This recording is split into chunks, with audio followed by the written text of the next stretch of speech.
Here are the stories we're covering this week in the Category 5.tv newsroom. Elon Musk has been forced to step down as chairman of Tesla, but will remain as CEO. Amazon's newest brick-and-mortar store sells only top-rated products, and Prime members pay the online price in-store while everyone else pays more. The first UEFI malware has been discovered in the wild. It's a piece of laptop security software hijacked by Russians. And NASA's Kepler telescope has been sent back to sleep as scientists preserve fuel for the next data dump. These stories are coming right up. Don't go anywhere. Jeff Weston. Yeah, man. You're building a brand new, beautiful website. What? Aren't you? No. Am I? Oh, you're a terrible actor. What? This is where acting comes into play. Oh, I didn't know we were acting. You're supposed to act. Okay, fair enough. All right. Yeah, I'm building a really cool website. Are you building a really cool website? Just because Jeff is confused doesn't mean you have to be. Visit cat5.tv/dreamhost to sign up for unlimited web hosting for your website with unlimited email accounts, MySQL databases, the latest version of PHP, WordPress, and more, and even a free domain name registration. It's less than $6 per month, so sign up today. cat5.tv/dreamhost. This is the Category 5.tv newsroom, covering the week's top tech stories with a slight Linux bias. I'm Sasha Rickman, and here are the top stories we're following this week. Elon Musk has reached a settlement with the Securities and Exchange Commission on the charges filed last week over his abandoned attempts to take Tesla private. Musk will have to step down as the chairman of Tesla within 45 days and will not be able to take up that role with the company again for 3 years. He'll be able to remain Tesla's CEO during that time.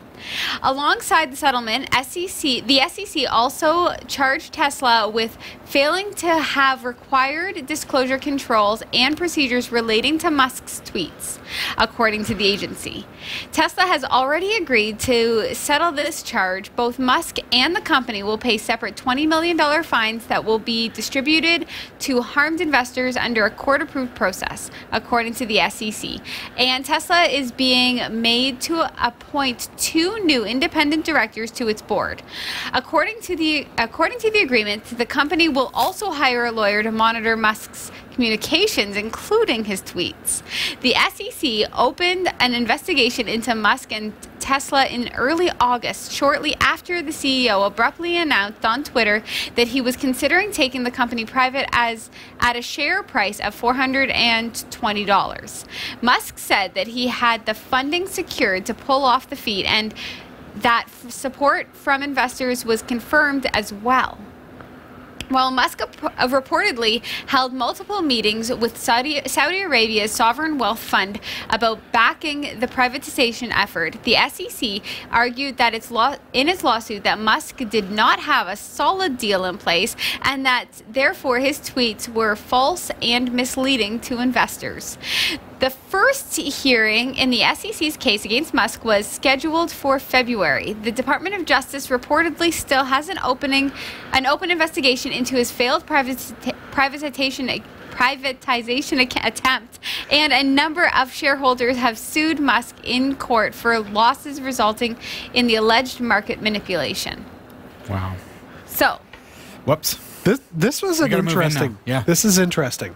I want to hear your opinions on this, being so involved in legal matters and. Yeah, I deal in labor, not stocks. But this is an interesting one because Musk has a history of making comments on social media that probably should have been better thought out.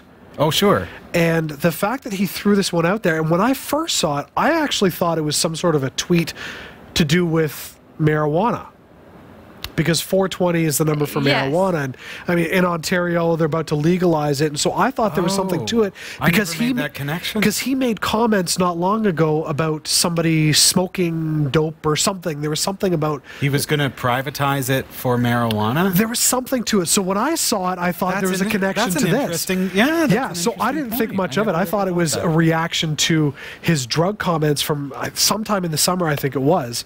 Unless I'm mixing him up with somebody else, but I don't believe it was. And so that's what I thought it was. I'm pretty sure Elon Musk smokes marijuana. Well, I believe quite possibly. I know that to be true. Yeah, It's true. So, but when I saw this, I was like, oh, it's like some joke. But then when I read this outcome, I was like, oh my gosh, he actually had this deal in hand that wasn't solidified. I 100% think that they were right. If the ink was not on the paper. Here's what I think. Elon Musk probably thought that it was solid, because why would he tweet it otherwise? But why would he tweet it? But here's the... Why wouldn't he tweet it? Okay, here's my other thought, and you may be thinking this as well. Doesn't everybody seem to be twittering a lot of things they shouldn't be tweeting? Yeah, no, my viewers can't think of anyone who tweets things that they shouldn't be tweeting. And how come Elon Musk now has to be watched? Because of the SEC. That's right. Because it has to do with market manipulation. I mean, if we learned anything from Martha Stewart, it's how to make decorations out of diapers and how you cannot manipulate the market. You cannot. Or you're going to be in trouble. Right. Well, exactly. But I feel as though, how come his tweets are being monitored and not everybody's tweets are being Guaranteed monitored? everybody's being monitored, but this is totally different. He talked about taking a multi-billion-dollar company private, and he announced it on Twitter. Yeah. Which is... You can't do that. No. You can't do I mean, that. I know you can't do it. Ignorance is not innocence. However, the fact that the market reacts so negatively to it, though, proves that when we can look at something like that and say, oh, he's silly again, or we can look at some. I think we're in such an interesting time where we're so social media based. Oh, for sure. Yeah. So, what's to say Elon Musk can't? And he's the example in the news story. Yeah. Why can't he just tweet? Yeah, he can just tweet whatever I could go on Twitter and I could say, oh, I hate this. You could and say, then everyone who loves that is coming up against me. Case in point, I think it was in like spring. It was a Khloe Kardashian made some comment about Instagram. I don't know. I don't follow. And like thousands and thousands of I remember reading this. Like tens of thousands of people suddenly went, "I'm done with Instagram." Yeah, didn't they like because of one tweet? I'm pretty sure it was Instagram. So when you have a major following, but when you have a major following and you're such a globally known individual, you got to be so careful about what you say all the time. Yes. So who makes us accountable for that? Who makes me accountable to the fact that I have a lot of viewers that are watching my Twitter feed? And I purposefully don't get involved in politics because I know it's polarizing and my views really don't matter in the grand scheme of things. Right. But the difference is you don't have a multi-billion-dollar company riding on your I don't have that platform, that's for sure. Truth be told, the stock market, I guess, I can understand it in a little bit because Dave has been doing some stock market interest things.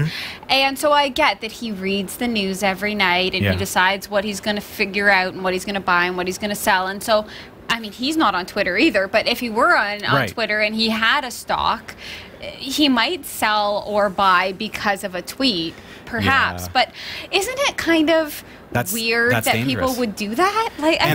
That's what makes the stock market move. That's what makes it so volatile. That's also why every YouTuber, and even here on Category 5, whenever we're talking about cryptocurrency and we have our crypto correspondent on, it's stated that this is not investment advice. No. Right. And if you ever watch any kind of market stuff on YouTube, you know anyone who's wise is saying, this is not marketing advice, I'm just telling you my opinion. This is why you hear that statement. So I wonder, is it more that there is no accountability on social media? Should there be something in place? And maybe this is an idea, maybe this is something that companies like Twitter, companies like Facebook need to implement. And my idea, Jeff, is why not have an accountability feature for individuals who have that level of a platform? So, for example, if I become the president of the United States, if I am the president or the CEO of a multi-billion-dollar company, then I fall into this accountability platform feature, okay? So now I can still tweet, I can still say my thoughts, I can still say everything that I want, but there's a second level, almost like a two-factor authentication that has to go through my people or the people who are working with me to keep me accountable. So you could be my accountability buddy on Twitter, okay? Right. 4 words in response. Okay? George Orwell thought police. No. 100%. No, if you I'm can't saying- post something until somebody says yes, it's acceptable. No, I'm not But saying you're somebody. not I'm not saying everybody. Twitter. I'm saying I'll say to you, hey, Jeff, you've been working with us for 3 years now. We appreciate you. I'd like to make you my accountability buddy on Twitter. Are you into that? Because I realize my platform is too big and I may make mistakes. So now, anytime I tweet, you get a message that says, here's what Robbie's about to tweet. Are you cool with that? Yes or no? And I love this idea. I just think. And I so think you're not in. everybody should He's have not it, in not that. just- Maybe Sasha should be my accountability I will be buddy. your accountability Thanks. buddy. Thanks, Okay, my friend. so what happens Although if I what feel you like- what happens if what you want to say is perfectly fine, and Sasha goes, May offend But some. what I if don't know. Sasha is my board of directors? then the board of directors can remove you. No, the board of directors should be able to say, no, that we're not going to let that go to tweet because that's going to affect market manipulation. But they're my board of directors. I'm not saying give the SEC control. I'm not saying give Twitter control. I'm saying give my group. Elon but Musk that's- should sue Twitter. No. It'll never Sasha. stand up. Never stand up. No. But that's why the SEC is there. The SEC is there to make sure that there's no market I manipulation. understand that. But Elon Musk is a human being, and one human being who, when he's got his phone in his hands, he's not accountable to anyone. Right. He's talking. He's accountable to the followers. world. He's a He human is. being, though. But he's a human, and he makes mistakes, and I make mistakes. and Sure. he probably shook the hand of somebody who he believed he had a deal with. And then he tweeted about it. Yes, but this isn't the 1920s where your word is your bond. Imagine We're in a if- legal world where you've got to sign a document. Imagine if ABC could say yes or no to Roseanne's tweets. Okay, but so fine, you want to go with that, but here's the thing. People will live and die by their social media presence in today's culture. And so if Roseanne had have been silenced on her tweet, No, not silence, just Moderated. moderated by her team. okay, by her but still staff. by silence By I mean the someone fact that she they has wouldn't have allowed selected. that tweet to go out. But then she you would has be in a selected situation that person. No, I understand that. I would select my wife, and my wife would say, this is why I think you shouldn't say that. And Right. I'd say, okay, yeah, you know what, dear? I think maybe you're right. Maybe I need to reword that. Okay, fair enough. But if that was the case, wish this was a real then thing. then the I think it's a opinion good never idea. would have gone He out. does not agree with me. I don't. And we It's need clear. the whole I rest of the don't. show is we need to convert him to believing in this. Not gonna what happen. do you think?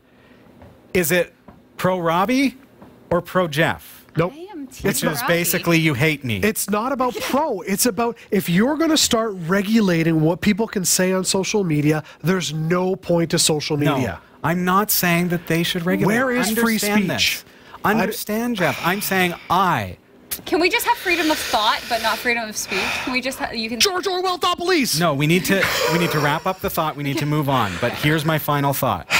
To make it clear, I'm saying I, Elon Musk, can appoint someone that I trust, an accountability partner who would therefore be responsible and capable of preventing me from accidentally saying something that I really would regret in hindsight. Okay, where's the button to move this to the next Okay. news story?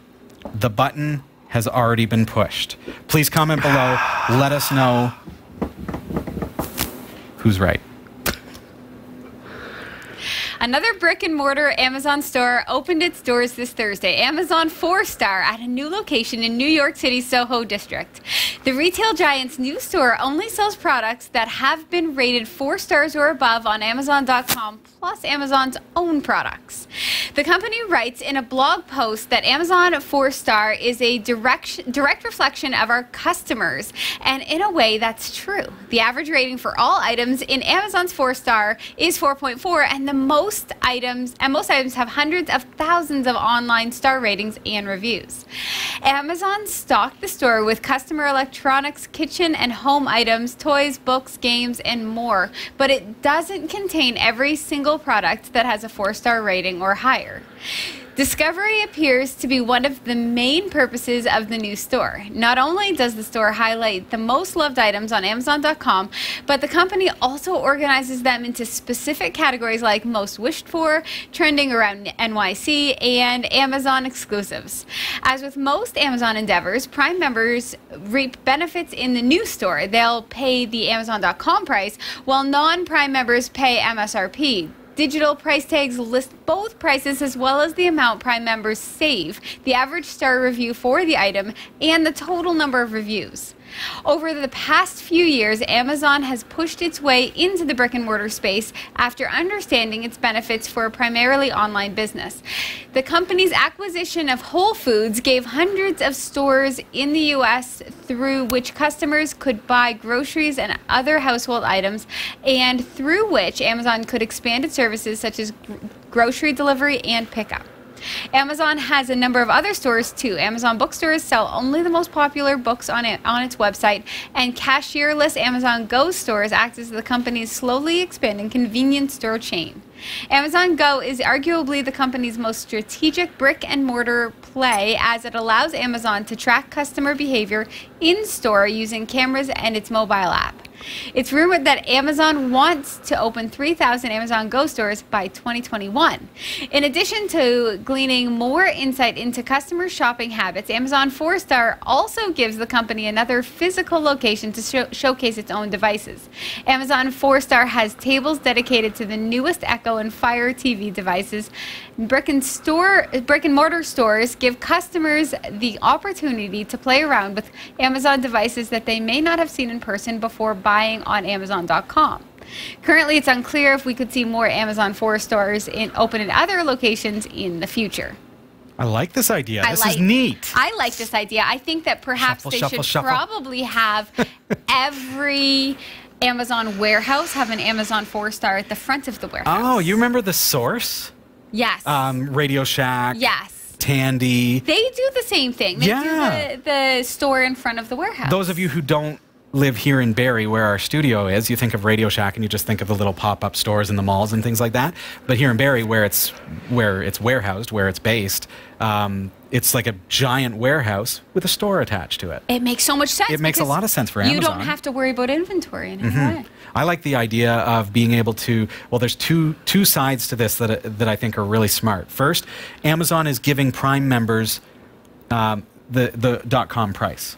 So you walk in and you get the discounted price, which is usually ridiculously cheap compared to what it's listed as. Yes. The list price is always like ridiculous. Nobody would ever pay that. Right. The discounted web price is the real price.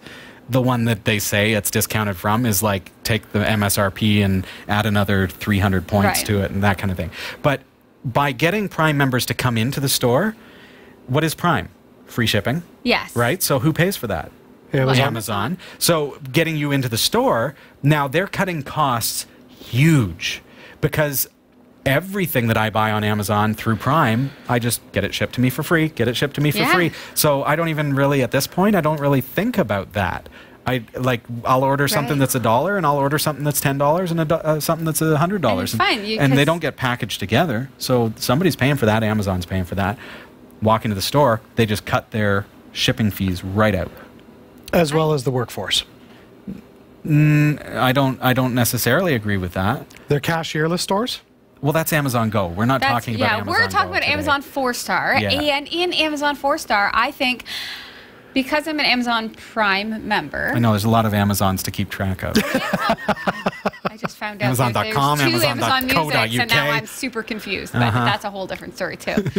So Amazon 4-Star, which I think that there should also be an Amazon 3 store, because that would be great too. But Amazon 4-Star, if they had one, say in Barrie, say on our popular Bayfield Street, where there's like Sears just closed down and they have all that space, right? Yeah. So they have like a warehouse there, and they have a old Target, right? To make this topical. Yeah. Right. So then they have that, and then they have the store in the front, but they have the warehouse behind. Sure, why not? And then they can ship things from online orders as well. They're kind of like two birds, one stone. Yeah. Yeah, but Amazon's going with third-party shipping. Like, they're looking for people to pick up the contracts. Here's what I like. I like that I can go into the store and I can try the product. Yeah, that's true. I can pick it up and I can see it, and I can let's say something in Amazon 4-Star is the swimsuit that I bought for my daughter. Now, when I bought the swimsuit for my daughter, I bought 3 of them. They shipped them to me separately. I didn't pay for the shipping; they did. We chose one, and we sent the other 2 back. Amazon paid for the shipping to return it. So think about that for a second. I have not had to go through that process. They haven't had to pay shipping and return because a lot of folks, that's our way to shop now. Yep. Yeah. You can't try things on. You can't check it if it works with your devices. No, you got to wait until you get it, try it, then return it if it doesn't work for you. Right. Yeah. So now they've done away with that. I think it's pretty brilliant. Pretty brilliant. Think of the diesel fuel that has been saved, Jeff. That's right. Yeah. The earth is smiling upon us, Jeff.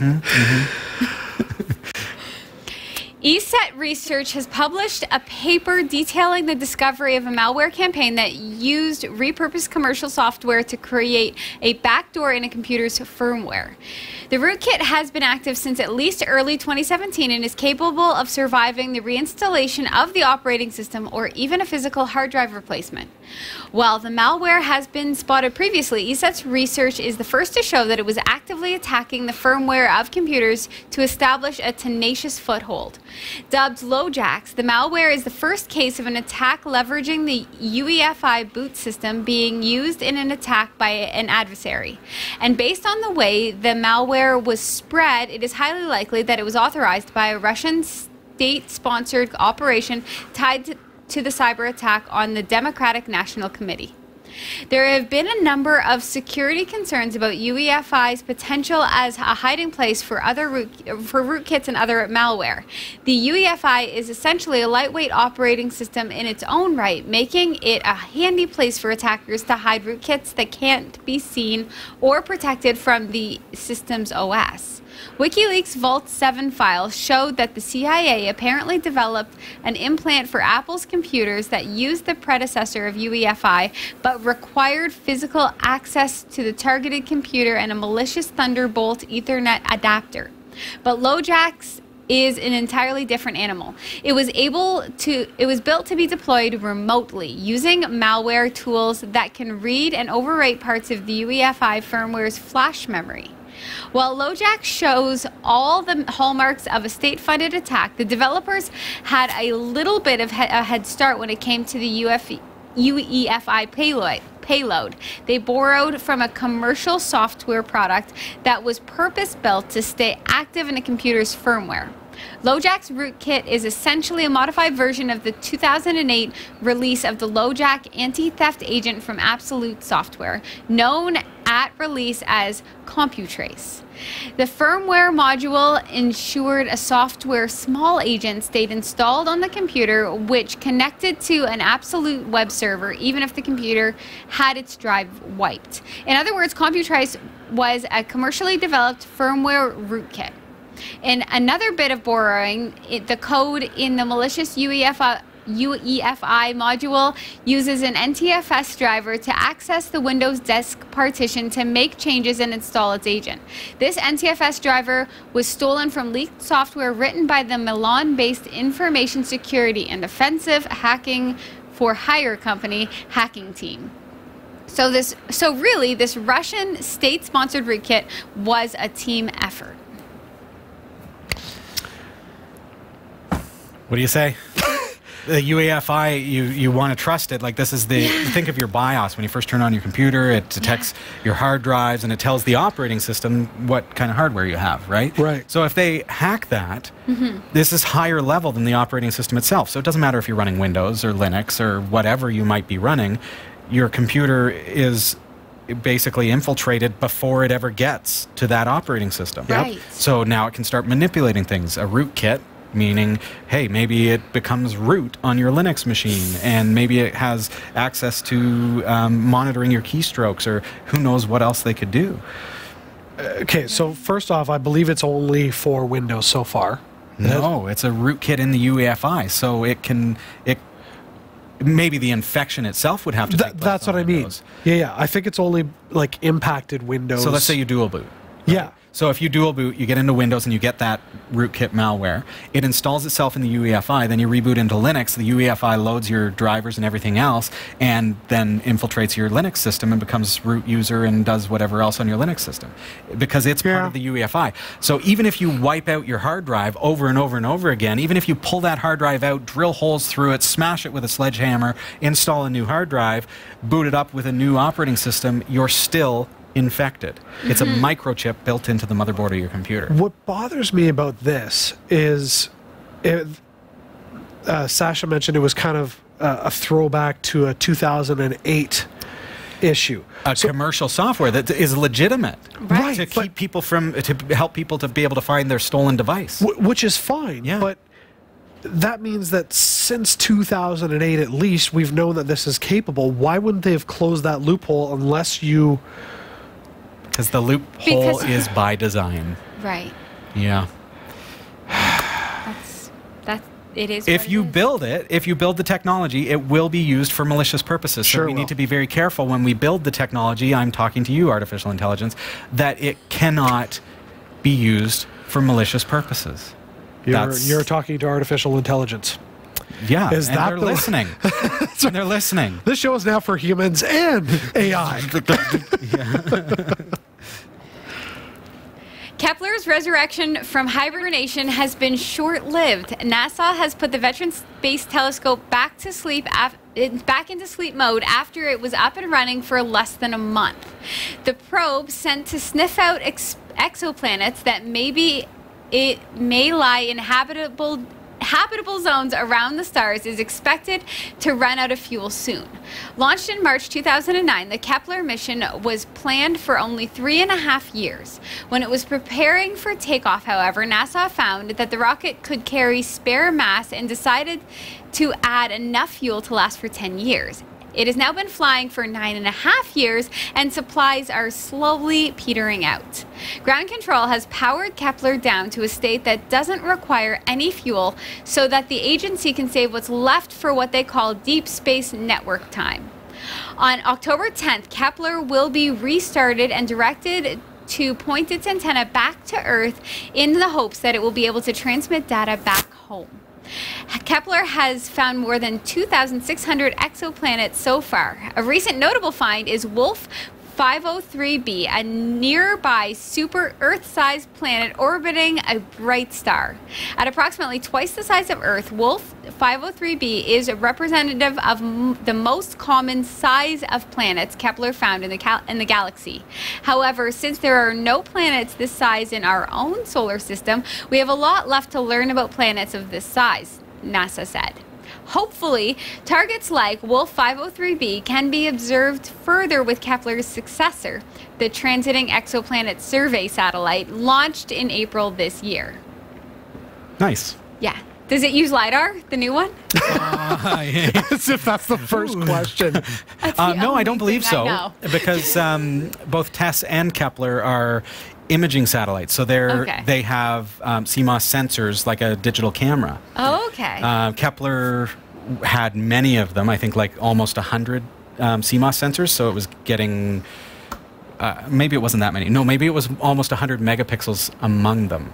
Oh, okay. I don't know too much about it, but so they had a whole bunch of camera sensors taking pictures, so digital pictures, to get light information. So if it sees light, it sees that's a planet, that's a sun, you're able to figure it out based on the photography. It's basically a really high resolution picture. LiDAR, on the other hand, is lasers for topography. Right. So that would be ideal in a case like orbiting Mars. Right. We want to get the topography. We want to learn what's under the surface. LiDAR would be great for that. Finding, maybe we could get out to Jupiter and find out what's going on down there. That kind of stuff. Space exploration blows my mind. Interesting. I love it so much. Yeah. Oh, me too. And I'm excited about what's to come. TESS is an interesting one, though. Kepler orbits the sun and is taking pictures out into space. Okay. And so I guess it gets good light, right? No backlight. And has this massive array of 96 megapixels worth of image data coming back to it. And you imagine, okay, if you've got a 32 megapixel camera, this is a massive image coming back off of this camera. And that's the biggest camera that they had in 2009 when it launched, right? So they're downloading all this data right now that we don't have we haven't seen it yet? Is that what's happening? No, that's right. So, yeah, that's right. So that means we're going to have all of this incredible... That's the hope. Yeah. If they can get it to broadcast one last time. I can't imagine that they won't be able to. They've got it. The new satellite, TESS, is orbiting Earth Okay. Which is, you know, Different. a different orbit. So we're going to be able to see things that Kepler never ever saw. And when I say orbiting Earth, it's not like one of our satellites. It's way out there, orbiting Earth. Right. I think it's a bit further than the Moon, kind of thing. So, or about Just the a short same distance. jaunt into space. Same distance, yeah. But it only has 4 sensors. And when I say sensors, like think of when you take the lens off of a DSLR and you look inside, there's a sensor. That's your imaging sensor, your CMOS, or a CCD, and they have 4 of those side by side. So I'm like, are they super high resolution? No, they're like 16 megapixels. So I don't know what we're going to see from this new satellite. It'll be interesting. It'll be lots. And here's how I know that, because I once read in like an Uncle John's bathroom reader. There you go. Those are great books. Random. That we have more technology in our cell phones now than they had in the first. Oh yeah. Like the first space shuttle. Our phone is more powerful than the computers that ran the entire operation. Right. Exactly. Yeah. So I know that no matter what, this new one is going to be great. Big thanks to Roy W. Nash and our community of viewers for submitting stories to us this week. Thanks for watching the Category 5.tv newsroom. Don't forget to like and subscribe for all your tech news with a slight Linux bias. And for more free content, be sure to check out our website. From the Category 5.tv newsroom, I'm Sasha Rickman. And I'm Robbie Ferguson. And I'm Jeff Weston. It's been great having you here with us again this week. We look forward to seeing you again 1 week from today. Take care. Bye.